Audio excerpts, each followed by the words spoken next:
कभी सोचा आपने कि क्यों कुछ लोग या कह लीजिए संगठन मुश्किलों से कितनी आसानी से निकल जाते हैं, हाँ, और दूसरे वहीं फंसे रह जाते हैं? अक्सर लगता है ये शायद किस्मत है या भाई ज्यादा मेहनत की बात है, पर जवाब शायद एक अनदेखी सी ताकत में छुपा है जिसे सिस्टम कहते हैं। और आज हम डोनेला मेडोज की एक बहुत ही दिलचस्प किताब थिंकिंग इन सिस्टम्स, उसके कुछ हिस्सों पर बात करने वाले हैं। ये किताब वाकई दुनिया को देखने का नजरिया बदल सकती है, दिखाती है कि हमारे आसपास सब कुछ कैसे एक जटिल पर फिर भी जुड़े हुए तरीके से काम करता है। बिल्कुल, और आज की चर्चा का मकसद यही है कि इन विचारों से हम सिस्टम्स की एक बुनियादी समझ बना पाएं कि भाई ये हैं क्या, ये चलते कैसे, और इन्हें समझना इतना जरूरी क्यों है। हाँ, ताकि हम सिर्फ ऊपरी दिक्कतों में ना उलझे रहें। सही कहा, बल्कि उनकी असली वजहों तक पहुंच सकें। तो चलिए शुरू करते हैं। आखिर ये सिस्टम ये है क्या भला? देखिए, आसान शब्दों में सोचें तो जैसे एक तालाब है। ठीक है, उसमें पानी है, मछलियां हैं, पौधे हैं, ये सब क्या हुए? उसके अलग अलग हिस्से, मतलब तत्व। फिर उनके बीच के रिश्ते, जैसे पानी का तापमान मछलियों पे कैसे असर डालता है, और इन सब का मिलकर एक मकसद पूरा करना, जैसे एक संतुलित जलीय जीवन बनाए रखना। अच्छा, मेडोज यही कहती हैं कि जब कई हिस्से आपस में जुड़कर किसी एक मकसद को पूरा करते हैं तो वो एक सिस्टम बन जाता है। ये हमारे रिश्तों पर, कंपनियों पर, समाज, प्रकृति, सब पर लागू होता है। और इन्हें समझना फिर क्यों इतना जरूरी हो जाता है? जरूरी इसलिए है क्योंकि हम अक्सर, अब देखिए, समस्याओं को बहुत ऊपरी स्तर पर सुलझाने की कोशिश करते हैं। मान लीजिए किसी कंपनी का मुनाफा कम हुआ, हाँ, तो फौरन क्या सोचा जाता है कि चलो भाई कुछ लोगों को निकाल दो, खर्चा कम हो जाएगा। हाँ, आसान हल लगता है। बिल्कुल, लेकिन ये समझने की कोशिश कम होती है कि शायद सिस्टम के अंदर ही कोई गहरी गड़बड़ है। तो किसी भी सिस्टम को समझने के लिए ना 3 चीजें देखनी पड़ती है। उसके हिस्से क्या हैं, उनके आपसी ताल्लुक कैसे हैं, और उसका मकसद क्या है। अच्छा, हिस्से, रिश्ते और मकसद। हाँ, जैसे स्कूल का उदाहरण लें, छात्र, शिक्षक, ये हिस्से हो गए। ठीक। पढ़ाना, सीखना, उनके बीच के रिश्ते हो गए, और मकसद शिक्षा देना। अब अगर छात्र सीख नहीं पा रहे हैं तो सिर्फ शिक्षकों या किताबों को दोष देने से पहले पूरे सिस्टम को देखना होगा। बिल्कुल, पूरे सिस्टम को देखना होगा। हो सकता है दिक्कत कक्षा के माहौल में हो, या बच्चों के घर के हालात हो, या स्कूल की कोई पॉलिसी हो, कहीं और भी प्रॉब्लम हो सकती है। ये पूरी तस्वीर देखना वाकई जरूरी है। और एक दिलचस्प बात यह है कि सिस्टम अपने आप चलते हैं। कुछ फीडबैक लूप्स की बात आपने की थी। हाँ, मेडोज इन्हें फीडबैक लूप्स कहती हैं। ये बहुत महत्वपूर्ण है। ये लूप्स ही तय करते हैं कि सिस्टम स्थिर रहेगा या बिगड़ेगा। मतलब जो आप करते हैं ना, उसका नतीजा घूम फिरकर वापस आपके काम पर ही असर डालता है। अच्छा, जैसे कोई उदाहरण? बिल्कुल, जैसे मान लीजिए किसान ने सोचा कि ज्यादा फसल चाहिए तो ज्यादा खाद डाल देता हूं। लॉजिकल लगता है। लगता तो है, पर नतीजा क्या हुआ? कुछ समय बाद जमीन की उर्वरता कम हो गई, जमीन बंजर होने लगी। ये एक तरह का नेगेटिव फीडबैक लूप है। आपकी एक क्रिया ने एक ऐसा नतीजा दिया जिसने आगे चलकर उसी क्रिया को मुश्किल बना दिया। या एक और उदाहरण, किसी झील को साफ करने की मुहिम चली, खूब कचरा निकाला गया, पर जहां से गंदगी आ रही थी वो स्रोत बंद नहीं किया। तो नतीजा, झील कुछ समय बाद शायद पहले से भी ज्यादा गंदी हो गई, क्योंकि सफाई ने शायद कुछ समय के लिए समस्या को छुपा दिया, पर जड़ वहीं रही। ये समझना जरूरी है कि हमारे कामों के अनचाहे नतीजे भी हो सकते हैं। मतलब असर दिखने में वक्त लगता है, ऐसा कुछ? हाँ, यहीं पर डिले, मतलब देरी का कॉन्सेप्ट आता है। ये बहुत अहम है। सिस्टम्स में बदलाव का असर दिखने में अक्सर वक्त लगता है। जैसे मान लीजिए आपने कोई दवा ली, पर फौरन आराम नहीं मिला, तो आपको लगा अरे ये दवा तो बेकार है, और आपने लेना बंद कर दिया। हाँ, हो सकता है। जबकि हो सकता है कि वो दवा असर करने में थोड़ा वक्त लेती हो। ये डिले समझना जरूरी है। इसी तरह हमें स्टॉक और फ्लो को भी समझना होता है। स्टॉक और फ्लो, ये क्या है? स्टॉक मतलब जमा हुई चीज, जैसे पानी की टंकी में जमा पानी, और फ्लो मतलब उसका आना जाना, जैसे नल से पानी का गिरना या टंकी में पानी का भरना। अच्छा, इनका संतुलन ही सिस्टम को टिकाए रखता है। सोचिए, कंपनी में कर्मचारियों की कुल संख्या स्टॉक है, और नई भर्ती या लोगों का नौकरी छोड़ना ये फ्लो है। अगर नौकरी छोड़ने वाले ज्यादा हैं भर्ती होने वालों से, तो स्टॉक यानी कर्मचारियों की संख्या कम होती जाएगी। समझ गया। तो मतलब दुनिया सीधी रेखा में नहीं चलती, एक जाल की तरह है जहां सब कुछ पर्यावरण, अर्थव्यवस्था, समाज सब एक दूसरे से जुड़ा है। बिल्कुल सही। एक चीज का असर दूसरी पर पड़ता ही पड़ता है और इसीलिए बदलाव लाने के लिए सही जगह पर चोट करना मतलब हस्तक्षेप करना जरूरी है। सही जगह? हाँ, जिसे मिडोज लीवरेज पॉइंट कहती हैं, मतलब वो बिंदु जहां थोड़े से प्रयास से बड़ा असर पैदा किया जा सके। जैसे अगर फर्श पर पानी फैला है तो बाल्टी लेकर पानी उलीचने से ज्यादा असरदार क्या है? नल बंद करना। बिल्कुल, नल बंद करना यहाँ लीवरेज पॉइंट है। कम मेहनत में ज्यादा टिकाऊ समाधान। लेकिन क्या सिस्टम को बदलना इतना आसान होता है? असल दुनिया में तो चीजें बहुत उलझी हुई लगती हैं। आसान तो बिल्कुल नहीं होता। सिस्टम अक्सर बदलाव का विरोध करते हैं, इसे रेजिस्टेंस कहते हैं, और हम इंसान होने के नाते कुछ आम गलतियां भी कर बैठते हैं। जैसे कि? एक बहुत आम गलती है शिफ्टिंग द बर्डन। मतलब असली समस्या की जड़ में जाने के बजाय हम उसके लक्षणों का इलाज करते रहते हैं। अच्छा, जैसे मान लीजिए किसी को काम के तनाव की वजह से नींद नहीं आ रही, तो वो नींद की गोली ले लेता है। नींद तो आ गई, लेकिन जो असली वजह थी यानी तनाव, वो तो वहीं का वहीं है, तो हमने बोझ को दवा पर शिफ्ट कर दिया। बात तो सही है। एक और चीज है बाउंडेड रैशनैलिटी। ये थोड़ी दिलचस्प है। इसका मतलब है कि सिस्टम का हर हिस्सा या हर व्यक्ति अपने नजरिए से अपनी सीमित जानकारी में बिल्कुल ठीक और तर्कसंगत काम कर रहा होता है, पर सबके काम मिलकर नतीजा गलत या बुरा निकलता है। जैसे ट्रैफिक जैम में हर कोई जल्दी पहुंचना चाहता है, इसलिए लेन बदलने की कोशिश करता है या ओवरटेक करने की। अपने लिए तो वो सही कर रहा है, लगता तो है, पर जब सब ऐसा करते हैं तो नतीजा क्या होता है? जाम और बढ़ जाता है। हर कोई अपनी भलाई देख रहा है, पर सामूहिक नतीजा सबके लिए बुरा है। अरे हाँ, ये तो रोज देखते हैं। और इसमें हमारी अपनी सोच, हमारे जो मानसिक मॉडल होते हैं, मतलब दुनिया कैसे काम करती है, इसके बारे में हमारी जो धारणाएं हैं, उनका भी तो बड़ा रोल होता होगा। बिल्कुल, बहुत बड़ा रोल। अगर हमारी समझ ही गलत है, हमारा मॉडल ही गलत है, जैसे ये मानना कि स्कूल में बच्चों पर सख्ती करने से ही वो सीखेंगे, तो हम सिस्टम को गलत दिशा में ही चलाएंगे, चाहे कितनी भी मेहनत कर लें। सिस्टम्स थिंकिंग हमें अपनी इन गहरी बैठी धारणाओं पर सवाल उठाना सिखाती है। ये तो बहुत गहरी बात है। और यहीं पर मेडोज सबसे शक्तिशाली लीवरेज पॉइंट की बात करती हैं। वो कहती हैं कि बदलाव लाने की सबसे असरदार जगह, सबसे पावरफुल लीवरेज पॉइंट हमारा माइंडसेट या हमारी सोच ही है। सोच बदलना? हाँ, अगर लोगों की बुनियादी सोच बदल जाए, जैसे समाज में महिलाओं की भूमिका को लेकर सोच बदली है या पर्यावरण को लेकर बदल रही है, तो फिर उनका व्यवहार बदलता है, उनके फैसले बदलते हैं और आखिरकार पूरा का पूरा सिस्टम बदल सकता है। पर सोच बदलना तो सबसे मुश्किल काम लगता है भी। मिडोज भी मानती हैं कि ये सबसे मुश्किल है, पर यहीं से सबसे गहरा और टिकाऊ बदलाव आता है।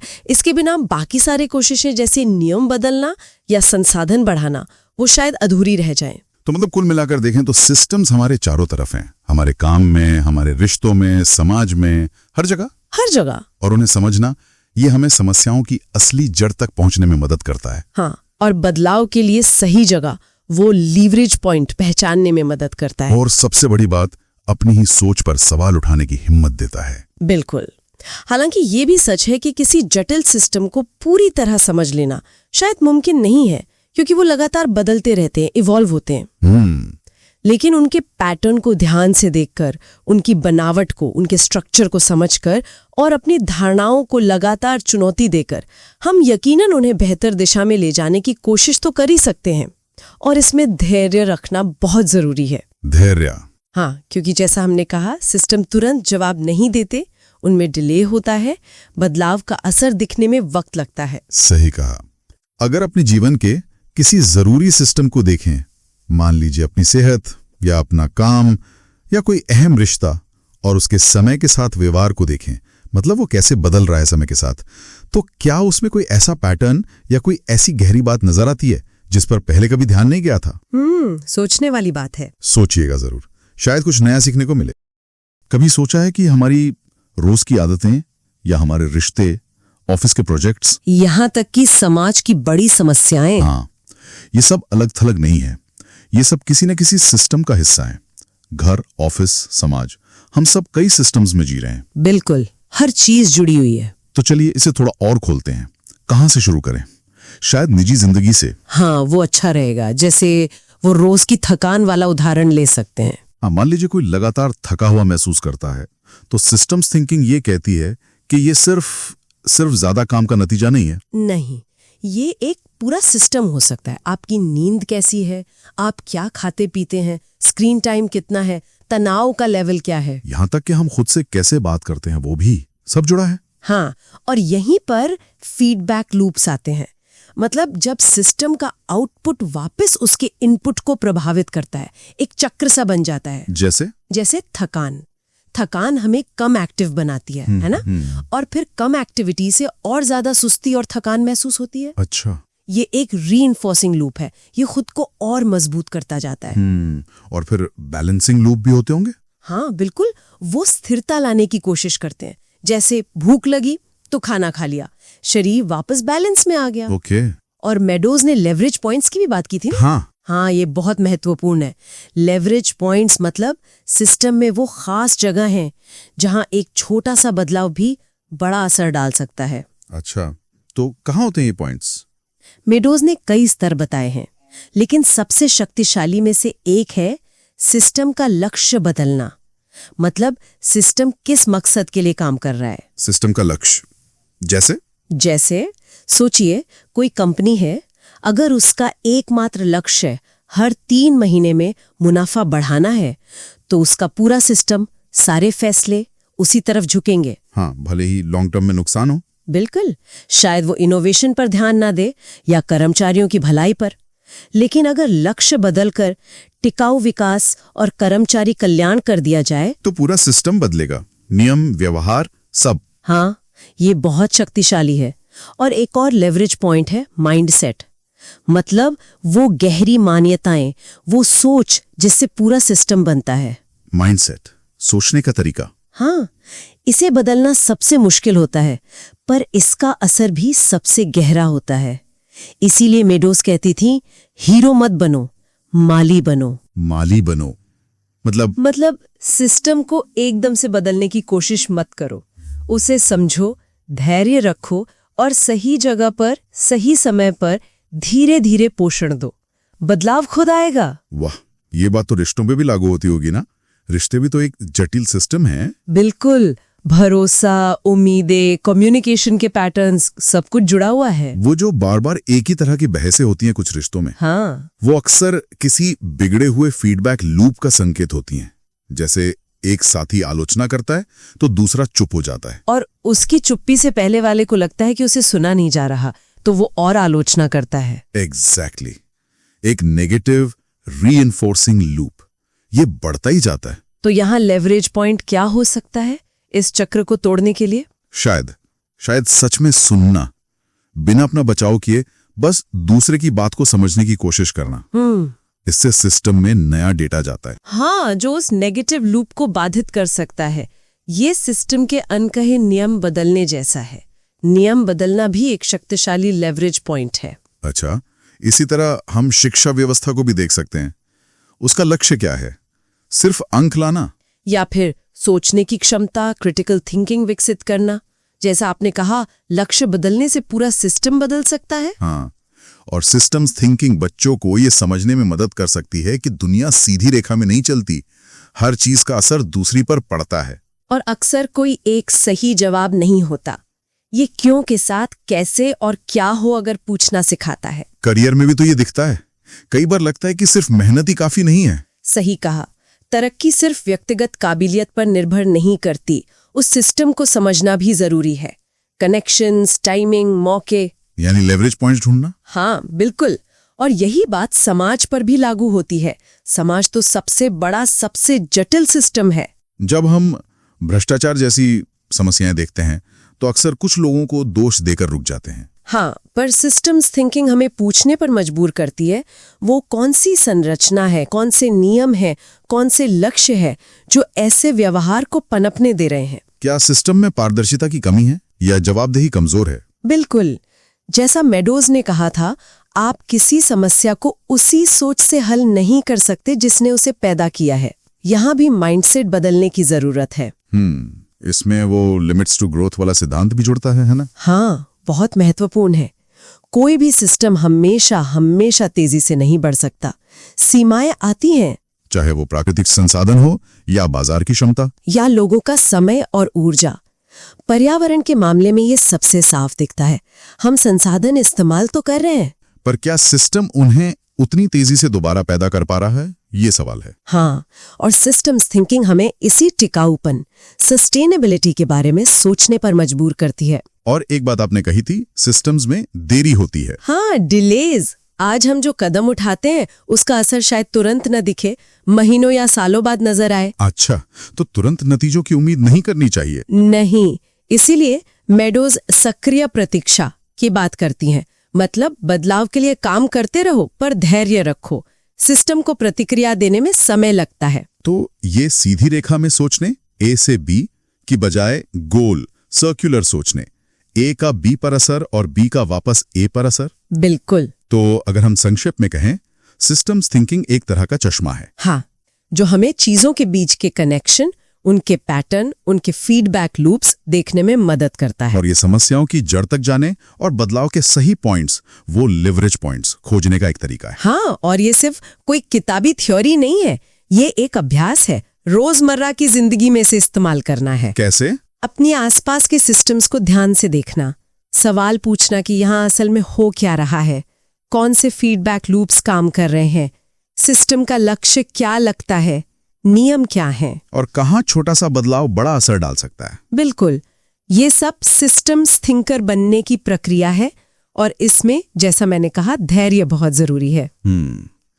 अगर मेडोज सही हैं कि हमारा माइंडसेट, हमारी सोच ही सबसे शक्तिशाली लेवरेज पॉइंट है, लेकिन उसे बदलना सबसे मुश्किल भी है, तो रोजमर्रा की जिंदगी में ऐसा कौन सा छोटा सा लगातार किया जाने वाला अभ्यास हो सकता है जो हमें धीरे धीरे हर जगह सिस्टम्स देखने और समझने की तरफ ले जाए? डोनेला मेडोज का एक बहुत गहरा विचार है, systems whisper before the scream. हाँ, बिल्कुल। मतलब कोई भी व्यवस्था, जैसे हमारा शरीर ही ले लीजिए, बड़े संकट से पहले ना छोटे छोटे संकेत देती है। कभी हल्की थकान, कभी नींद ठीक से ना आना। अगर इन हल्की आवाजों को, इन विस्पर्स को हम नजरअंदाज कर दें तो वो चीख बन जाती हैं स्क्रीम। हाँ, बड़ा संकट। बिल्कुल। और आज हम इसी सिस्टम्स थिंकिंग यानी व्यवस्थागत सोच की बारीकियों को समझने की कोशिश करेंगे। हाँ, जो मेडोज के काम पे आधारित है। हाँ, ये हमें सिखाती है कि भाई सिर्फ सतह पर जो दिख रहा है, जो घटनाएं हो रही हैं, उन पर ही रिएक्ट ना करें। अच्छा। बल्कि उनके पीछे छिपे पैटर्न्स को देखें। मतलब जो चीजें बार बार हो रही हैं, बार बार होने वाले बर्ताव। हाँ। और फिर उन पैटर्न्स को जन्म देने वाली जो गहरी संरचनाएं हैं, स्ट्रक्चर्स, उनको पहचानें। तो मतलब आज की चर्चा का मकसद यही है कि ये 3 स्तरीय नजर, घटनाएं, फिर पैटर्न्स और फिर स्ट्रक्चर्स, ये हमें कैसे प्रॉब्लम की जड़ तक ले जा सकते हैं और असरदार समाधान ढूंढने में मदद कर सकती है। देखते हैं कि इसे रोजमर्रा की जिंदगी में, अपने काम में कैसे उतार सकते हैं। वैसे ये पैटर्न्स और स्ट्रक्चर्स तक पहुंचना, ये आसान तो नहीं लगता? नहीं, आसान नहीं है, अभ्यास लगता है इसमें। एक तरीका हो सकता है जर्नलिंग, लिखना। हाँ, डोनेला मेडोज खुद रोज लिखती थी अपने आसपास के सिस्टम्स के बारे में। क्या देखा, क्या दोहराव नजर आया, क्या बदला। रोज बस 5-10 मिनट इस पर ध्यान देना भी सोच को पैना करता है। अच्छा। और इससे भी ज्यादा जरूरी है अपने मेंटल मॉडल्स को पहचानना। मेंटल मॉडल्स मतलब दुनिया को देखने का हमारा अपना नजरिया, हमारी धारणाएं। बिल्कुल। जैसे ये मानना कि लोग कभी नहीं बदलते या सफलता तो जी बस कड़ी मेहनत से ही मिलती है। इन धारणाओं पर सवाल करना बहुत जरूरी है। पर क्या ये वाकई मुमकिन है? ये बदलना, ये तो बहुत गहरी बैठी होती है हमारे अंदर। मुश्किल है, हाँ, पर नामुमकिन नहीं। मेडोज का मानना था कि सिस्टम में सबसे टिकाऊ बदलाव इन्हीं मानसिक मॉडलों को चुनौती देने से आते हैं। अच्छा। पहला कदम है उन्हें पहचानना। जैसे सोचिए, अगर किसी टीम लीडर का मेंटल मॉडल है कि गलतियां मतलब सजा, तो क्या टीम खुल के बात करेगी? नहीं, बिल्कुल नहीं। डर का माहौल होगा। हाँ, और अगर मॉडल ये हो कि गलतियां तो सीखने का मौका है, तो माहौल एकदम अलग होगा। और यही बात टीमों और संस्थाओं पर भी लागू होती होगी। बिल्कुल। अगर किसी टीम में बार बार मिसअंडरस्टैंडिंग हो रही है तो सिर्फ लोगों को दोष देने के बजाय सिस्टम्स थिंकिंग हमें स्ट्रक्चरल मुद्दों को देखने में मदद करती है। स्ट्रक्चरल मुद्दे जैसे कम्युनिकेशन के तरीके कैसे हैं, भूमिकाएं साफ है या नहीं, क्या सबके लक्ष्य आपस में जुड़े हुए हैं? समझ रही हूँ। हाँ, और इसमें ना आफ्टर एक्शन रिव्यू जैसी प्रक्रियाएं बहुत काम आती हैं। आफ्टर एक्शन रिव्यू मतलब काम होने के बाद बैठकर सोचना। हाँ, प्रोजेक्ट या कोई खास घटना के बाद पूरी टीम बैठे और विश्लेषण करे, क्या अच्छा हुआ, क्या उम्मीद के मुताबिक नहीं हुआ, क्यों नहीं हुआ और आगे के लिए क्या सीखा। ये पैटर्न और स्ट्रक्चर समझने का एक ठोस तरीका है। मेडोज इसे डांसिंग विद सिस्टम्स कहती हैं। ये सुनने में बड़ा दिलचस्प लग रहा है, सिस्टम से लड़ने की बजाय उसके साथ नाचना। इसका क्या मतलब हुआ? इसका मतलब है सिस्टम को पहले समझने की कोशिश करना, उसकी लय, उसके प्रवाह को महसूस करना और फिर सोच समझकर उसमें हस्तक्षेप करना। अच्छा, कभी थोड़ा आगे बढ़ना, कभी रुक कर देखना कि सिस्टम कैसे रिएक्ट कर रहा है। जैसे वो बच्चे वाला उदाहरण ले। हाँ, पढ़ाई में ध्यान नहीं दे रहा तो सीधे डांटने या सजा देने के बजाय जो कि घटना पर प्रतिक्रिया हुई, पैटर्न देखें। क्या ये हमेशा होता है? कब ज्यादा होता है? फिर स्ट्रक्चर देखें, क्या उसका रूटीन बहुत थकाने वाला है? क्या उसे विषय में मजा नहीं आ रहा? घर का माहौल कैसा है? फोकस समाधान पर जाता है, इल्जाम पर नहीं। सही बात है। और फैसले लेते समय भी ये सोच काम आ सकती है। बिल्कुल। कोई भी फैसला करने से पहले ये सोचना कि इसका फौरी और लंबे समय में क्या असर होगा, किन किन हिस्सों या लोगों पर असर पड़ेगा, क्या कोई अच्छा या बुरा चक्र शुरू हो जाएगा, क्या कुछ अनचाहे नतीजे निकल सकते हैं। और इस पूरी प्रक्रिया में एक गुण बहुत जरूरी है, विनम्रता। हाँ, मेडोज मानती थीं कि कोई भी जटिल सिस्टम पूरी तरह हमारी समझ में नहीं आ सकता। ये मानना कि हम सब कुछ नहीं जानते हमें सीखने, प्रयोग करने और अपनी समझ को बेहतर बनाने के लिए खुला रखता है। असली समाधान अक्सर सिस्टम के अंदर ही होता है, बस खोजने की जरूरत होती है। जैसे बोस्टन के उस स्कूल की कहानी है शायद। यस, जहां बच्चों के नतीजे गिर रहे थे। हाँ बिल्कुल, वहाँ विशेषज्ञों ने सिस्टम्स थिंकिंग का इस्तेमाल किया। उन्होंने देखा कि प्रॉब्लम सिर्फ सिलेबस या टीचर में नहीं थी, तो कहाँ थी? पूरे सिस्टम में। कम्युनिकेशन गैप्स थे, टीचर्स पर सिर्फ कोर्स खत्म करने का दबाव था, बच्चों की दिलचस्पी पर ध्यान नहीं था, फीडबैक का कोई सिस्टम नहीं था। अच्छा, उन्होंने इन कनेक्शंस को ठीक किया, बातचीत के रास्ते खोले, फीडबैक लूप बनाए। इसमें 3 साल लगे क्योंकि सिस्टम धीरे धीरे बदलते हैं। ये डिलेज आर इनहेरेंट का उदाहरण है। हाँ, असर देखने में समय लगता है। बिल्कुल, लेकिन नतीजा ये हुआ कि स्कूल बेहतर हुआ, बच्चे सवाल पूछने लगे, टीचर्स ज्यादा उत्साहित थे। अब वो अफ्रीका के गांव में हैंड पंप वाली कहानी, वो भी कुछ ऐसा ही सिखाती है। हाँ बिल्कुल, एक एनजीओ ने अच्छे इरादे से पंप लगाया, लेकिन लोकल सिस्टम को समझे बिना। मतलब ये नहीं सोचा कि पानी के स्रोत का मैनेजमेंट कौन करेगा, मरम्मत कैसे होगी, गांव वालों की भूमिका क्या होगी। नतीजा, पंप जल्दी खराब हो गया, किसी ने ठीक नहीं किया। यहाँ एवरीथिंग इज कनेक्टेड, यानी हर चीज जुड़ी हुई है, इस सिद्धांत को नजरअंदाज किया गया। समाधान बाहर से थोपा गया था, सिस्टम के अंदर से नहीं निकला। तो कुल मिलाकर सार यही है, जैसा मेडोज कहती हैं, सोच बदलेगी तो सिस्टम बदलेगा। बिल्कुल, सिर्फ घटनाओं पर रिएक्ट करना या सतही बदलाव करना वो टिकाऊ नहीं होते। हाँ, असली बदलाव के लिए हमें अंदरूनी पैटर्न्स, स्ट्रक्चर्स और सबसे जरूरी अपने मानसिक मॉडलों पर काम करना होगा। सही। और कुछ बुनियादी सिद्धांत हैं जो ध्यान में रखने लायक हैं। कौन से? 1, हर चीज जुड़ी हुई है, एवरीथिंग इज कनेक्टेड। 2, सिस्टम स्थिर नहीं होते, बदलते रहते हैं, सिस्टम्स आर डायनामिक। 3, बदलावों का असर दिखने में समय लगता है, डिलेज आर इनहेरेंट। हाँ, जैसे उस स्कूल के केस में। और 4, सिस्टम में खुद को व्यवस्थित करने की एक अंदरूनी क्षमता होती है, सेल्फ ऑर्गेनाइजेशन। इन सिद्धांतों को समझना हमें बेहतर तरीके से हस्तक्षेप करने में मदद करता है। बिल्कुल। तो जाते जाते एक सवाल सोचने के लिए छोड़ जाते हैं। हाँ।